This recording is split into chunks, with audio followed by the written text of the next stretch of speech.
Welcome back to Explain CAD. In this tutorial, we will know about how to use the offset command in sketcher of CATIA. For that, I draw a line, select operation toolbar, and here is the option offset.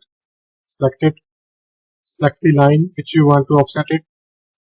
I select this line. If I move cursor on this side, the line will be offset at this side. If I move cursor on this side, the line will be offset on this side. Now press tab button. Instances, if I need two lines, then I type here 1. If I need 3 lines here, then I type 2. Now select tab button, again press tab button. Now type offset length. I type here 10 mm, press enter.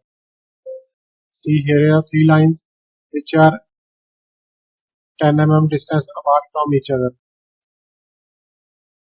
Now I draw a rectangle here.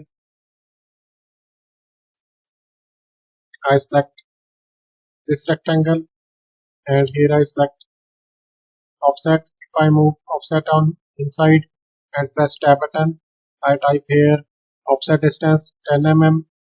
Our new rectangle is created inside this rectangle. If I draw a circle, select offset. If I move cursor outside this circle and press tab button, select offset distance, I type here 20 mm, press enter. The new circle is created outside this circle. This is the offset command in CATIA. Catcher. Thank you so much for watching. Please subscribe Explain CAD.